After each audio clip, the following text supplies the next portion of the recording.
जय Hind and welcome to study battle. हम लोग देख रहे हैं यूथ पब्लिकेशन का जनरल साइंस का क्वेश्चन, जिसमें से बायोलॉजी चैप्टर है, बायोलॉजी सब्जेक्ट है, उसका चैप्टर नंबर 2 हम लोग देखेंगे, जिसका नाम सेल, और उसमें से पहला जो सब चैप्टर है उसका नाम है एनिमल सेल। तो देखते हैं देर न करते हुए पहला चैप्टर का पहला क्वेश्चन, दूसरा चैप्टर का पहला क्वेश्चन। रॉबर्ट हुक द्वारा कोशिका की खोज किस प्रकार की गई? तो इसका ऑप्शन है एक पेड़ के पत्तों का निरीक्षण करते हुए, एक प्याज के छिलके को, रक्त का निरीक्षण करते हुए तथा कार का निरीक्षण करते हुए। इसका राइट आंसर क्या है? ऑप्शन नंबर डी, कार का निरीक्षण करते हुए। ठीक है, इसके विषय में थोड़ा डिटेल्स में देखते हैं। रॉबर्ट कोशिका की खोज रॉबर्ट हुक ने किया है, उनके द्वारा 1665 में किया गया। इन्होंने कार के स्लाइस का सामान्य आवर्धन यंत्र की सहायता से अध्ययन किया। कार्क पेड़ की छाल का एक भाग होता है, उन्होंने कार की पतली स्लाइस ली और उसका सूक्ष्मदर्शी की सहायता से अध्ययन किया। इन्होंने कार की स्लाइस में अनेक कोष्ठयुक्त अथवा विभाजित बक्से देखे गए और बक्से मधुमक्खी की छत्ती के समान दिखाई दिए। ठीक है, नेक्स्ट क्वेश्चन है कोशिका की खोज किसने किया? सेम क्वेश्चन है। क्वेश्चन नंबर 3 है कोशिका और केंद्रक झिल्ली के बीच, केंद्रक और कोशिका झिल्ली के बीच मौजूद जेली जैसे पदार्थ को क्या बोला जाता है? उसको बोलते हैं कोशिका द्रव्य। कोशिका द्रव्य बोलते हैं। ऑप्शन नंबर 2 राइट आंसर है। ठीक है, इसके विषय में थोड़ा सा और डिटेल्स में देखना देख सकते हैं। कोशिका जीवों की आधारभूत संरचनात्मक एवं कार्यात्मक इकाई होती है। यह एक विशिष्ट पारगम्य कला से घिरी हुई रहती है तथा प्रायः इसमें क्या होता है? स्वजनन की क्षमता होती है। कोशिका की संरचना कोशिका झिल्ली, कोशिका द्रव्य तथा केंद्रक से मिलकर होती है, जिसे क्या बोलते हैं? कोशिकांग कहते हैं। कोशिका द्रव्य एक जेली जैसा पदार्थ होता है जो कोशिका झिल्ली एवं केंद्रक के बीच पाया जाता है। कोशिका द्रव्य में अनेक कार्बनिक तथा अकार्बनिक पदार्थ होते हैं। कोशिका के अन्य संघटक अथवा कोशिका द्रव्य में ही पाए जाते हैं। केंद्रक और कोशिका झिल्ली के बीच भरे हुए जेली जैसे पदार्थ को क्या बोलते हैं? तो इसको बोलते हैं साइटोप्लाज्म। साइटोप्लाज्म में क्या होता है? साइटोप्लाज्म एक जेली जैसा द्रव होता है, मौजूद होता है। कहाँ मौजूद होता है? केंद्रक और कोशिका झिल्ली के बीच में मौजूद होता है। ठीक है, पानी की कमी के कारण कोशिका के संकुचित होकर कोशिका भित्ति से अलग होने की प्रक्रिया को क्या बोलते हैं? तो इसका राइट आंसर है प्लाज्मोलिसिस। प्लाज्मोलिसिस बोलते हैं उसका। ठीक है, नेक्स्ट क्वेश्चन है क्वेश्चन नंबर 7। खाली स्थान है उसमें भरना है। को कोशिका के पावर हाउस के रूप में किसे जाना जाता है? तो माइटोकॉन्ड्रिया को कोशिका के पावर हाउस के रूप में जाना जाता है। इसके विषय में थोड़ा सा डिटेल्स में देखते हैं। ऊर्जा युक्त कार्बनिक पदार्थों का ऑक्सीकरण माइटोकॉन्ड्रिया में होता है, जिसमें काफ़ी मात्रा में क्या होता है? ऊर्जा प्राप्त होती है। इसलिए क्या बोलते हैं? माइटोकॉन्ड्रिया को कोशिका का पावर हाउस बोलते हैं। Power house of the cell mitochondria को बोलते हैं। यह ऊर्जा एडिनोसिन ट्राइफॉस्फेट एटीपी का फुल नेम क्या होता है? एडिनोसिन ट्राइफॉस्फेट के रूप में होती है तथा इसका निर्माण जो होता है एडिनोसिन डाइफॉस्फेट के रूप में अकार्बनिक फास्फेट के सहयोग से होता है। ठीक है, इसे कोशिका का श्वसन स्थल भी कहते हैं। जीवाणु एवं नील हरित शैवालों को छोड़कर सभी सजीव, पादप एवं जंतु कोशिका में माइटोकॉन्ड्रिया पाया जाता है। कोशिका का वह वाह्यतम आवरण कौन सा है जो कोशिका के अवयवों को उसके वाह्य वातावरण से अलग करता है? तो इसका राइट आंसर है प्लाज्मा झिल्ली।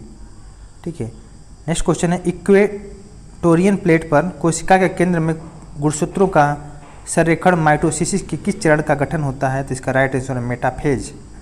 ठीक है, स्वतंत्र अस्तित्व के सक्षम जीव की सबसे छोटी इकाई क्या होती है? इसका राइट आंसर है कोशिका होती है। ठीक है, नेक्स्ट क्वेश्चन देखते हैं।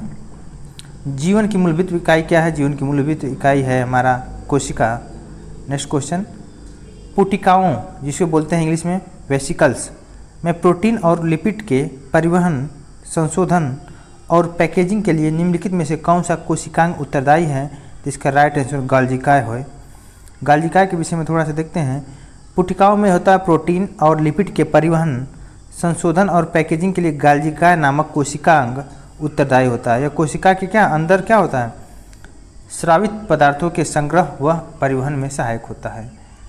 नेक्स्ट क्वेश्चन, ये भी बहुत इंपॉर्टेंट क्वेश्चन है, बहुत ज़्यादा इंपॉर्टेंट है, एसएससी के लिए भी बहुत ज़्यादा फेवरेट क्वेश्चन है सब।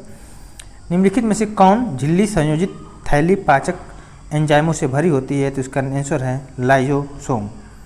लाइजोसोम की खोज जो किया था डी डुवे नामक वैज्ञानिक ने किया था 1955 में। ठीक है, यह अधिकतर जंतु कोशिकाओं में पाया जाता है। जंतु कोशिका में मुख्य रूप से एंजाइम में विक्रिया करने वाली कोशिकाओं जैसे अग्नाशय, यकृत, मस्तिष्क तथा गुर्दे आदि में पाया जाता है। ठीक है, और लाइजोसोम सूक्ष्म, गोल और इकहरी झिल्ली से घिरी तथा पाचक एंजाइमों से भरी थैली जैसी संरचना होती है। इसका सबसे प्रमुख कार्य होता है कि बाहरी पदार्थों का भक्षण व पाचन करना। ठीक है, इसमें क्या बोलते हैं, आत्मघाती थैली बोलते हैं इसे, सुसाइड बैग कहते हैं इसको। नेक्स्ट क्वेश्चन, निम्नलिखित कोशिकाओं में से किसी कोशिका की आत्मघाती सुसाइड बैग कहा जाता है? इसका राइट आंसर लाइजोसोम। अभी हम लोग देखें इसको विषय में। लाइजोसोम क्या बनाते हैं? प्रोटीन बनाते हैं। ठीक है, इसको देख लेते हैं। लाइजोसोम एक जटिल संरचना होती है जो जीवित कोशिकाओं में पाए जाते हैं। ये अंतःपद्रवी जलिका से जुड़े होते हैं। ये हरित लवक केंद्रक माइटोकांड्रिया में भी पाए जाते हैं। राइजोसोम प्रोटीन संश्लेषण नामक प्रक्रिया में एमिनो एसिड से प्रोटीन बनाते हैं। नेक्स्ट क्वेश्चन है, प्रोटोप्लाज्म शब्द किसने गढ़ा है?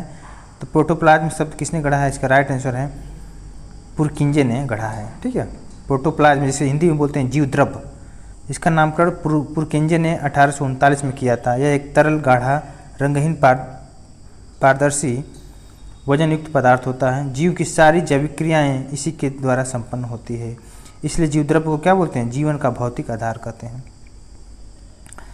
कोशिका की एक प्रकार की अपशिष्ट निस्तारण प्रणाली है। वे किसी भी बाह्य सामग्री के साथ साथ खराब हो चुके कोशिकाओं को पचाकर कोशिका को साफ करने में मदद करता है, उसे बोलते हैं लाइजोसोम। ठीक है, नेक्स्ट क्वेश्चन, निम्नलिखित में से कौन सा ऑर्गेनल किसी भी बाह्य सामग्री को पचाकर कोशिका को साफ रखने में सहायक करता है, साथ ही कोशिका को क्लांत भी करता है? तो इसका राइट आंसर लाइजोसोम। ठीक है, निम्नलिखित में से कौन सा असत्य है? तो असत्य देखते हैं। तो असत्य है ऑप्शन नंबर 1 असत्य, बाकी सब सही है। पादप कोशिका में जंतु कोशिका के तुलना में छोटी जो रक्तिकाएँ होती हैं पाई जाती हैं, तो ये गलत है, बाकी सब सही है। पादप कोशिका सामान्यतः जंतु कोशिका से बड़ी होती है और जंतु कोशिका में लवक नहीं हो पाए जाते हैं। जंतु कोशिका में बहुत राइट आंसर है। ठीक है, और पादप कोशिकाओं में कोशिका भित्ति पाई जाती है जबकि जंतु कोशिका में नहीं पाई जाती है। ठीक है, इसका दोनों में कंपैरिजन देखते हैं। पहला है पादप कोशिका, दूसरा है जंतु कोशिका, दोनों का कंपैरिजन करते हैं। देखिए, आकार में पादप कोशिका जंतु कोशिका से बड़ी होती है, और जब पादप कोशिका बड़ी होती है तो जंतु कोशिका छोटी होती है पादप कोशिका से।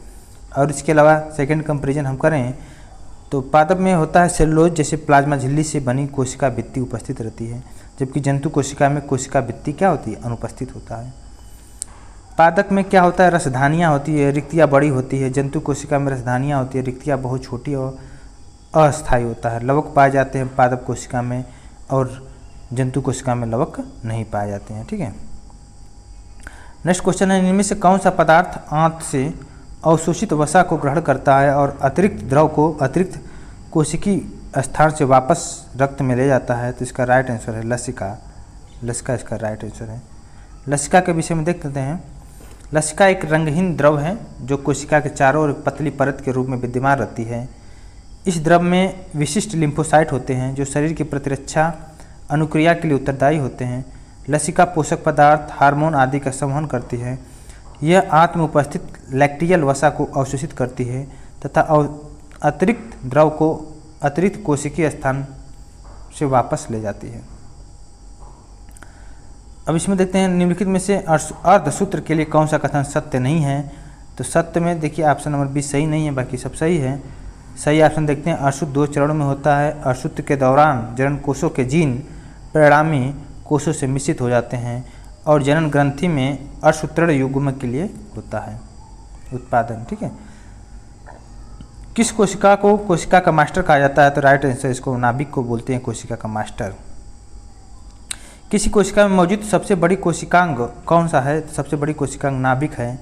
नाभिक कोशिका में उपस्थित सबसे बड़ी कोशिकांग नाभिक ही कोशिका की क्रियाकलापों को क्या करता है? नियंत्रित करता है।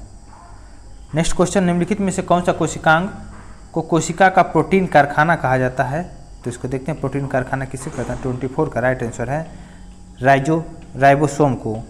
राइबोसोम सजीव कोशिका के कोशिका द्रव में स्थित बहुत ही सूक्ष्म कण हैं जिनकी प्रोटीन के संश्लेषण में महत्वपूर्ण भूमिका होती है, इसलिए कोशिका को प्रोटीन की फैक्ट्री कहा जाता है। निम्नलिखित में से कौन सा कोशिकांग केवल पशु कोशिका में पाया जाता है? इसका राइट आंसर लाइजोसोम। लाइजोसोम जंतु की कोशिकाओं में मुख्यतः पाया जाता है। इसकी खोज 1955 में डी डुबे ने किया है। इसका प्रमुख कार्य होता है कोशिका में एंडोसाइटोसिस द्वारा लाए गए प्रोटीन तथा अन्य पदार्थों का पाचन। भोजन की कमी के समय लाइजोसोम साइटोप्लाज्म में स्थित प्रोटीन, लिपिड तथा कार्बोहाइड्रेट का पाचन करता है। इस कार्य से क्या बोलते हैं? आत्महत्या की थैली बोलते हैं लाइजोसोम को। ठीक है। शरीर में लगी चोट को मरम्मत के लिए किस प्रकार की सेल विभाजन का प्रमुख कारण है? इसका नाम है केवल समसूत्रण का। ठीक है। एक पशु के शरीर की सबसे बड़ी कोशिका इनमें से कौन सी है? तो राइट आंसर है न्यूरॉन। सबसे बड़ी कोशिका न्यूरॉन है। ठीक है। नेक्स्ट क्वेश्चन, निम्नलिखित में से कौन सा एक कोशिकांग में अधिक मात्रा में होने वाला अणु है? तो जल इसका राइट आंसर है। इस कोशिका सजीवों के शरीर की रचनात्मक और क्रियात्मक इकाई है। कुछ सजीव जैसे जीवाणुओं के शरीर एक ही कोशिका के बने होते हैं, उन्हें एक कोशिकी जीव कहते हैं, जबकि कुछ सजीव जैसे मनुष्य का शरीर अनेक कोशिकाओं से मिलकर बने होते हैं। इसे क्या बोलते हैं? बहुकोशिकी। एक कोशिकी और बहुकोशिकी आई थिंक आपको समझ में आया होगा। ठीक है। कोशिका के भीतर निम्नलिखित संरचना पाई जाती है, जैसे केंद्रक एवं केंद्रिका, जीवद्रव्य, गाल्जी काय, कड़ा सूत्र, अंतर्द्रव्य जालिका, गुणसूत्र, राइबोसोम, सेंट्रोसोम, लवक। ठीक है। जो जीवद्रव्य में होता है, जीवद्रव्य में जल की मात्रा लगभग 80% होती है। उसके अलावा 15% प्रोटीन, 3% वसा, 1% कार्बोहाइड्रेट तथा 1% अकार्बनिक लवण 1% पाया जाता है। कोशिका सिद्धांत निम्नलिखित में से किस पर लागू नहीं होता है? तो विषाणु पर लागू नहीं होता है। ठीक है। कोशिका सिद्धांत सबसे इंपॉर्टेंट क्वेश्चन है। देखिए, स्लाइडेन एवं स्वान, स्लाइडेन तथा स्वान ने संयुक्त रूप से कोशिका सिद्धांत का प्रतिपादित किया है। बहुत इंपॉर्टेंट क्वेश्चन है। इनका सिद्धांत यह बताने में असफल रहा कि नई कोशिका का निर्माण कैसे होता है।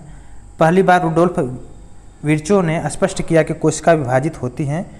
नई कोशिका का निर्माण पूर्व स्थित कोशिका के विभाजन सेलुला ई सेलुला से होता है। उन्होंने स्लाइडेन तथा स्वान की कल्पना को रूपांतरित कर नया कोशिका सिद्धांत को प्रतिपादित किया। ठीक है। अब देखते हैं नेक्स्ट क्वेश्चन। इसको मिलान करना है। मिलान में देखिए सीधे हम लोग मिलाते हैं डायरेक्ट। लाइजोसोम को बोलते हैं आत्महत्या के थैली, डीएनए एक गुणसूत्र है। अब माइटोकॉन्ड्रिया को बोलते हैं पावर हाउस। ठीक है। ठीक है।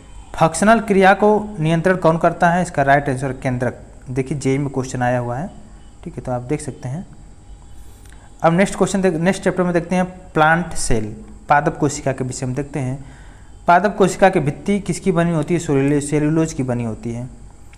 इसी को बोलते हैं साइटोलॉजी। कोशिका जीवन की सबसे छोटी एवं कार्यात्मक व संरचनात्मक इकाई होती है कोशिका। इसको बोलते हैं साइटोलॉजी। कोशिका जीवन का अध्ययन को साइटोलॉजी बोलते हैं। पादप व जंतु की कोशिका की संरचना अलग अलग होती है, जो पादप को जंतुओं से भिन्न करती है।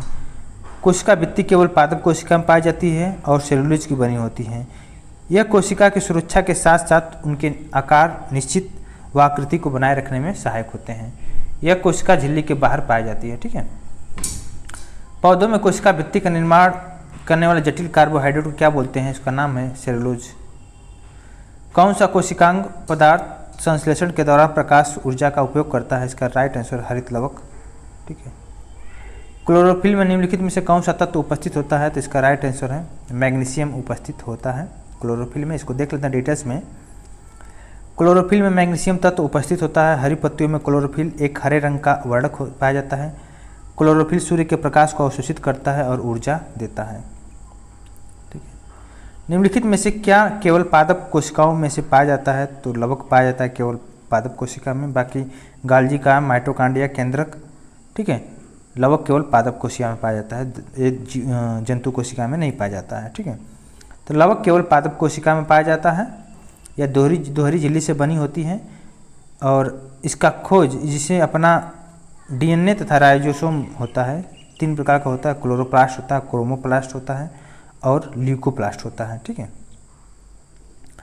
निम्नलिखित में से कौन सा वर्णक फलों और सब्जियों के रंग के निर्धारण के लिए जिम्मेदार होता है? इसका राइट आंसर है एंथोसायनिन्स। ठीक है। साइनिन्स। फलों और सब्जियों के रंग का निर्धारण कौन करता है? एंथोसायनिन करता है। एंथोसायनिन जामुन, प्याज, अनार, अंगूर, टमाटर तथा चोकोबेरी आदि में पाया जाता है। जबकि हीमोसायनिन की बात करें तो रक्त को नीला बनाता है, जिसमें लौह के बजाय तांबा मौजूद होता है। ऑक्टोपस, मकड़ियाँ, केकड़े और बिच्छू में पाया जाता है। ठीक है, हीमोसायनिन। हीमोग्लोबिन की बात किया जाता है, यह रक्त को क्या बनाता है? लाल बनाता है। सभी कशेरुकी तथा कुछ अकशेरुकी में भी पाया जाता है। ठीक है, अगर बात करें हीमोइरेथिन तो यह रक्त को क्या बुलाता है? गुलाबी। तो आई थिंक रंग के लिए क्लियर हुआ हीमोइरेथिन का क्या काम है, हीमोग्लोबिन का क्या, हीमोसायनिन का क्या काम है। आई थिंक आपको क्लियर हुआ होगा। और एंथोसायनिन का। ठीक है, नेक्स्ट क्वेश्चन है, पौधे में पाए जाने वाला नीला, बैगनी तथा लाल फ्लेवोनाइड वर्णक किसकी उपस्थिति के कारण होता है? तो इसका राइट आंसर है एंथोसायनिन। ठीक है, नेक्स्ट क्वेश्चन, निम्नलिखित में से कौन सा कोशिका अंग पादप कोशिका में पाया जाता है किंतु जंतु कोशिका में या पशु कोशिका में नहीं पाया जाता है? इसका राइट आंसर क्लोरोप्लास्ट। ठीक है, उस वर्णक का नाम बताइए जिसकी वजह से पौधों का रंग हरा होता है? क्लोरोफिल। इसका राइट आंसर है क्लोरोफिल की वजह से पौधों का रंग क्या होता है? हरा होता है।